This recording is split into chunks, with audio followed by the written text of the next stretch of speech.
if we are to be genuine about what we want to do, we are to be genuine about our commitments at the Paris Agreement, then it doesn't make sense to keep opening new coal mines.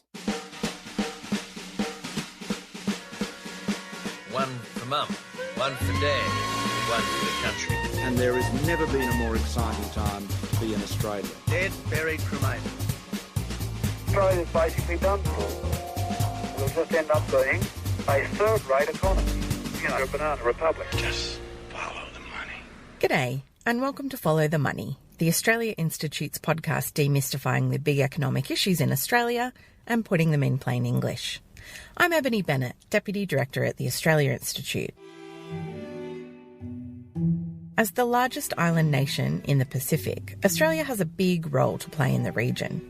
But the government's intractable stance on climate change and coal once again caused a big rift with our Pacific Island neighbours, who are among the most vulnerable to a changing climate. Australia is still facing pressure from Pacific leaders to do more domestically to tackle climate change. You put on the table, it doesn't give you the excuse to not to do the right thing, that is cutting down your emission, including not opening your coal mines. We will take a principled position on behalf of New Zealand. We all have to take responsibility ourselves. Pacific Island nations, the impact of climate change, the impact of rising sea levels, it's not a theory, it's real. At the 2019 Pacific Island Leaders Forum in Tuvalu, Australia dug its heels in and refused to sign a communique from the smaller island nations that called for tougher emissions cuts and for coal to be phased out, so as to ensure the survival of the low-lying atolls and island nations. Australia ultimately forced the communique to be weakened in a devastating blow for the Prime Minister of Tuvalu, who had worked for months to secure a strong climate outcome. We should have done more work for our people. I think I seek for a respect, understanding of the Pacific people on the outcome, which is really, a negotiated outcome, and so we have to live with that. Australia was described by some commentators and Pacific Island leaders as a big bully, particularly after these comments by Deputy Prime Minister Michael McCormack. They will continue to survive, and they'll continue to survive with large aid assistance from Australia. They will continue to survive because many of their workers come here and pick our fruit. It was very disappointing what the Deputy Prime Minister said, certainly not befitting somebody who holds that office. All in all, the Pacific step up became a step backwards. For the vulnerable, low-lying island states in the Pacific, climate change isn't just a political football like it is in Australia. It's about survival. Anote Tong is the former president of Kiribati, and he was the first world leader to call for a moratorium on new coal mines and the phasing out of existing ones, ahead of the Paris Climate Summit in 2015. He recently visited Australia to talk about the security threats that climate change poses in the Pacific, and I managed to talk to him while he was here. Thanks so much for talking to me today. Thank you, and I'm very happy to be here. So tell me a little bit about the security challenges, because we are seeing that crop up a lot more in Australia's engagement in the Pacific. What kind of things were you talking about? What kind of things are exercising the Pacific when it comes to security? Typically, it's about the perspective of countries around the Pacific, but not the perspective of the countries in the Pacific, okay? Yeah. And so yesterday we went through that conversation. And I think it was important that we also provide the perspective from within the Pacific, looking outside. And as you well know, there is a perceived threat of increasing Chinese presence and influence in the region, the increasing indebtedness of many of the Pacific countries with China, what that means for countries like Australia, Japan. Of course, Japan was there. And of course the United States. So again, we're talking about us and them, okay? Yeah. And so the question is, where are we? Because we're in the middle of us and them. Mm. And the reality for us, and I made this comment yesterday, is that, okay, it's all going on, but here we are. China is not something that we are too worried about. For many of the Pacific countries, they view the Chinese intervention as being very beneficial for them. Some have expressed concern about the level of indebtedness that they've been able to get themselves into with China. But I think in the main, it's about China as another source of the resources that are needed for development. And China, for me, I think from the perspective of the small island countries, it's not always perceived as a threat because we don't pose a threat for China, and China is not a threat for us as it might be viewed from the Australian perspective.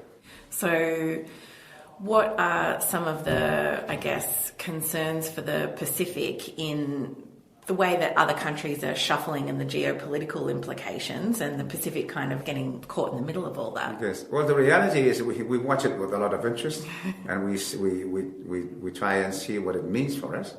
I think obviously for some countries they see it as maybe a good thing, because then we begin to matter. In the absence of that rivalry, we're just tiny islands sitting in the middle of the ocean with nobody worrying too much about whether we go or come. Well, speaking of being a small island in the middle of the ocean, climate change is obviously an enormous issue for the Pacific Islands and Kiribati. Just tell us a little bit about what your country is facing thanks to climate change. Yes, quite rightly, and I think the point that I made is China is not as much a threat to us as climate change is. And this is why it was a very topical issue at the recent Pacific Islands Forum. And why that is because we are facing problems, not disastrous at the moment, but problems nevertheless, which on the basis of the science coming forward will get much, much worse in the shorter time period than in the past. I mean, the level of escalation is not just exponential, it's logarithmic to the extent that it may reach a point of no return very soon. And so that for us is disastrous. It's about our survival. It's not about economics. It's about people and whether they will have a place to continue to call a home or not. The projections are that no, they will not. So that is not good for us. On the ground, what we are experiencing is the usual high tides. At the end of this month, we will have one of the super high tide. And so already people are shoring up warnings to people, get ready for what's coming. Take us through that. Like, what happens when something like a super tide is coming? There's always damage. People's homes get washed away. So a lot of people put up the seawalls, but quite often the seawalls break down. And unfortunately, there's nothing you can do while the water is coming in. You just have to wait for the tide to go out. So we will be looking forward to a lot of damage being done again. But of course, there are communities who had to move because the village is no longer there. Over time, you get destruction of food crops. Is that because of saltwater intrusion? Saltwater intrusion into the fresh waterlands, from which we take our potable water. And so all of this we regard it as normal events. But the reality is they're no longer normal. They're getting more intense and not retreating, but actually on the increase. And so, of course, our people don't read reports, don't know what's coming. They know what happens today and what might happen tomorrow, but don't know what's happening in 20 years' time. And really have no interest in trying to find out. And so those who have the capacity to get that information must have the responsibility to do something about it for the people who don't. There is a gap in perceived threat. And right now, of course, Australia thinks that many people don't believe that climate change is not as relevant to them as it might be to us. But I think the reality is, what are you seeing in Australia? You're seeing bushfires, you're seeing droughts, you're seeing stronger storms. And what you need to do is to continue to think and push this ahead 20 years on. Okay, the projections are the storms will get more severe, the drought will get worse, and the bushfires will continue until there will come a time when you can no longer ignore it because you're getting your temperatures. There was, I think it was 2015 when I was coming through Sydney, there was temperature of 45 degrees, now that is dangerous. But when you're getting temperatures of almost 50 degrees in Europe, and once you begin to get 50 degrees here in Australia, then you might begin to think, yeah, it's relevant. But by then it would be too late. Extreme fire conditions have been forecast for areas across Queensland today. We could see catastrophic conditions developing today as well. The dry spell right now in Queensland and New South Wales is one of the worst in our history. Looking pretty damn dry, pretty bleak. In New South Wales, once fertile swathes of farmland are now barren. Been here all my life and it's the worst I've ever seen in 58 years. And there is that gap, I think, between how the public perceives the impact of climate change compared to what our leaders are prepared to do and say about it. So what is the Pacific asking Australia to do? I think it's just looking to Australia to provide the kind of leadership that is needed. Because in the Prime Minister's own words, we're a part of the Pacific family. As a family, we must learn to look after each other, okay? And so we're talking about, the Pacific Island countries are talking about their survival. But Australia is resisting this because, I don't know, actually, I really don't know why, because we talk about the economy as a reason, we talk about all kinds of things. But I think the reality is we need to go beyond what is there at the moment. And at the moment we see energy, coal as a source of energy. We see coal as a source of revenue for the country. But let's look beyond that and see what the impact of that will be in 20, 30, 50 years' time. And I assure you, the things that we think we are benefiting from today will come around and the cost will come later. Okay, so that is really, I think it's immoral to do what we are doing, knowing what it means. And the science, I understand, is pretty clear. And so this is why I said I don't know why Australia is doing what it's doing, because it doesn't make sense. Okay, it certainly doesn't. And the only explanation, I've tried to work out this puzzle. The only explanation is there is something else driving the mentality of your leadership to do what it's doing, which doesn't appear to make sense. If we were to take coal out of Australia's energy system, the lights would go out on the east coast of Australia. I just don't know how you could say by 2050 that you're not going to have technology that's going to enable good, clean technology when it comes to coal. Around the world, but emissions per capita in Australia are at their lowest level in decades. Coal industry lobbyists and some political leaders in Australia like to claim that a moratorium on new coal mines would spell economic and social catastrophe for Queensland in particular, but also for the rest of the economy. But the Australia Institute commissioned economic modelling, which shows that the economic impacts of a moratorium on Queensland, New South Wales and Australia more broadly would be small. The fact is, Australians significantly overestimate the size of the coal mining industry, both in terms of employment and its contribution to GDP. In reality, coal mining employs less than 0.5% of the almost 13 million strong Australian workforce. And while Australians think it contributes more than 10% to GDP, in actual fact it contributes just 2.2% to the GDP of Australia. A moratorium on building new coal mines and expanding existing ones would allow for a gradual phase-out of the industry, which would in turn minimise the social and economic adjustment that's associated with a worldwide commitment to reduce greenhouse gas emissions. Back in 2015, just before the Paris climate talks, where you made the call for a moratorium on new coal mines, what's the reason behind that, why you think that needs to be a global moratorium? If we are to be genuine about what we want to do, we are to be genuine about our commitments to the Paris Agreement, then it doesn't make sense to keep opening new coal mines. And I think I must make it absolutely clear here.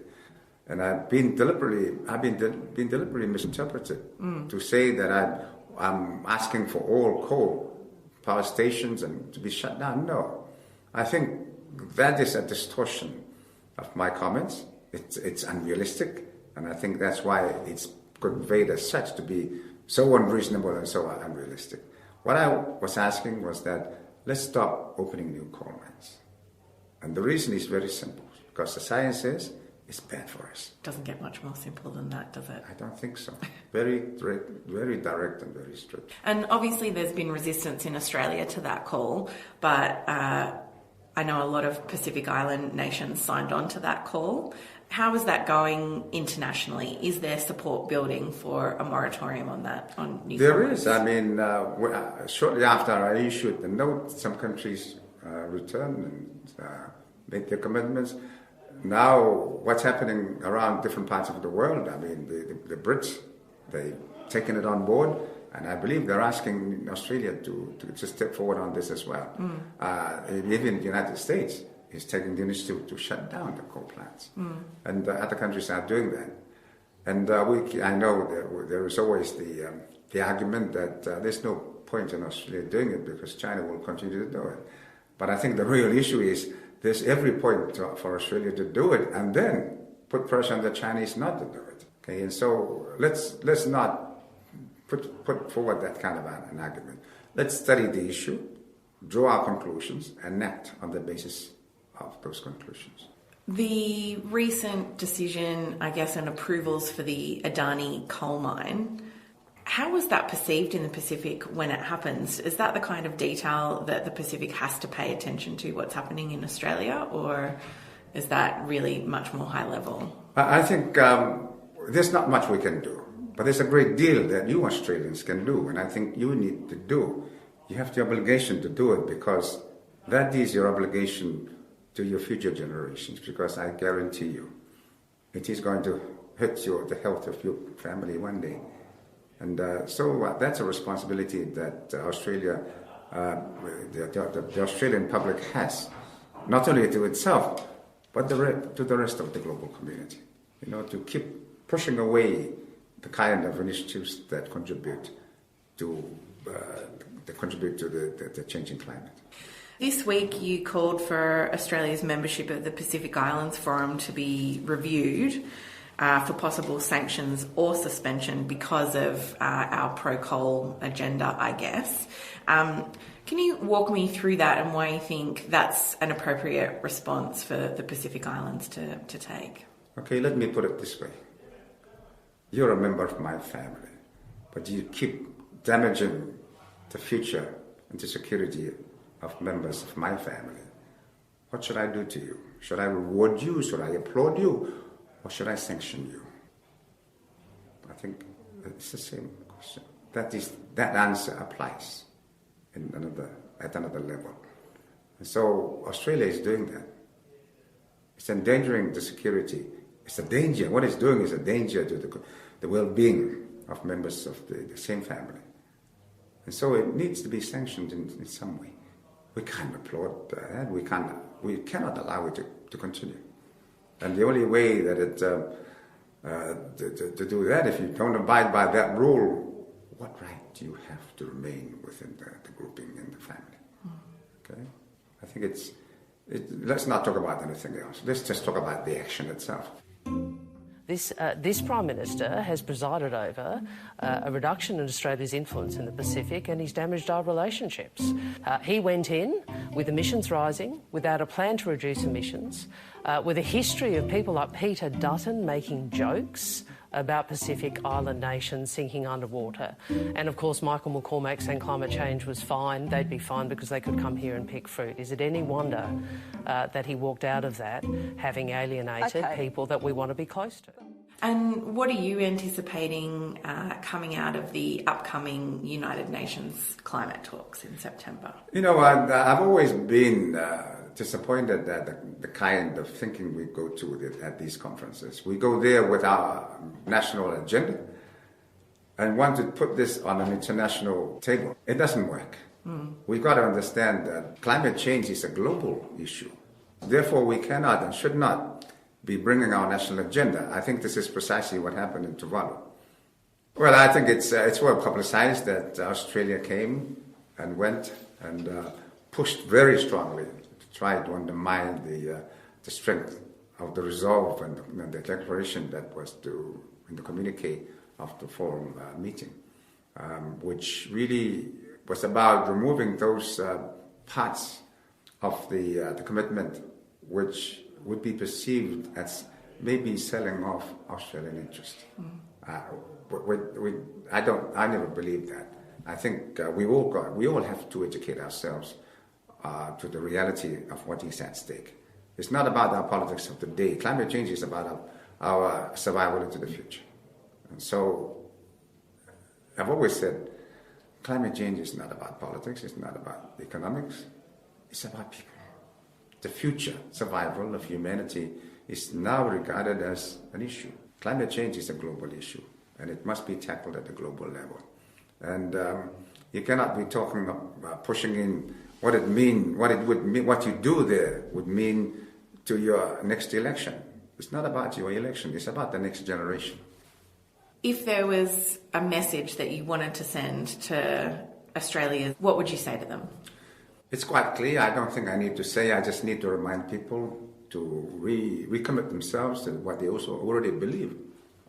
That climate change is a critical issue. It's at top of their agenda, as it should be. As I think what needs to be done is continue to ask the leadership, why are you not doing it, acting on it? Who else is pulling the strings?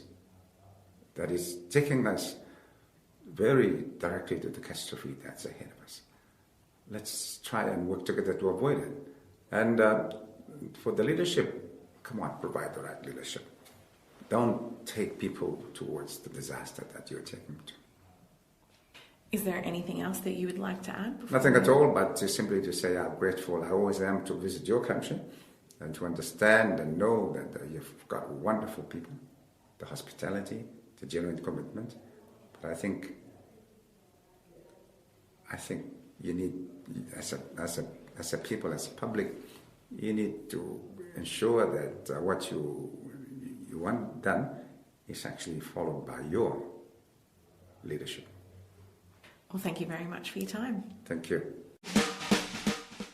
That's been episode 38 of Follow the Money, brought to you by the Australia Institute.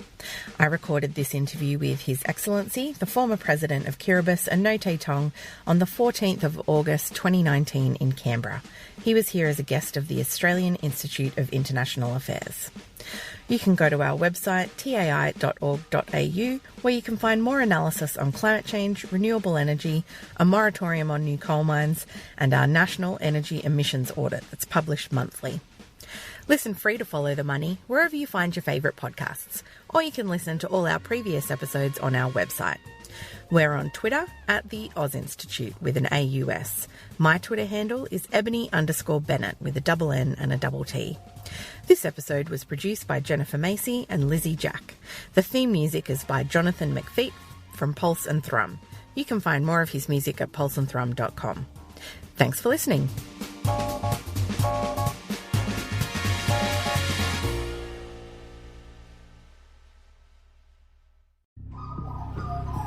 The Climactic Collective.